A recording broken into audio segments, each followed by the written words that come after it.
এই মুহূর্তে সবচেয়ে কাকে বেশি মনে পড়ে? আপন পরিবারের ভিতরে কারে বেশি মনে পড়ছে আপনার এই মুহূর্তে? কাউরি মনে পড়ছে না? ভুলে গেলেন সবাই? এই 18 বছরের ইতিহাস ভুলে গেলেন আপনি?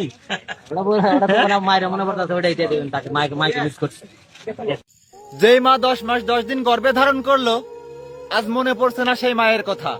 ছোট্ট থেকে যে বাবা হাঁটি হাঁটি পা পা করে তোমাকে কান্দে করে নিয়ে হাট বাজার এবং পাড়া মহল্লায় ঘুরে বেড়াতো, আজ মনে পড়ছে না সেই বাবার কথা। যেই মা নিজে না খেয়ে তোমাকে খাওয়াইছে, তোমার জন্য নিজের জীবনটাকে উৎসর্গ করে দিয়েছে, আজ মনে পড়ছে না সেই মায়ের কথা। যেই বাবা অক্লান্ত পরিশ্রম করছে সন্তানকে মানুষের মতো মানুষ করার আশায় আর সন্তানের মুখে একটু হাসি ফুটানোর আশায়, আজ মনে পড়ছে না সেই বাবার কথা।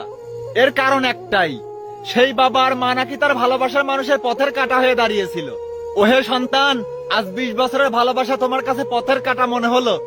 20 বছরের ভালোবাসা তুমি এক নিমিষেই ভুলে গেলে। ভাইজান, মাইয়ার আবেগে কাজ করে, বিবেকে না। যখন বিবেকে কাজ করবে তখন বুঝতে পারবে যে কোনো সন্তানই মা বাবার দোয়া ছাড়া সুখী হতে পারে না। আর মাইয়ার তখন যৌবন ভরপুর, মাইয়ার কলার স্বাদ নেওয়ার সময়, তাই কলার স্বাদ নিতেছে। যখন কলার স্বাদ নেওয়া ফুরিয়ে যাবে তখন ঠিক বুঝতে পারবে। আপনি চাপ নিয়েন না।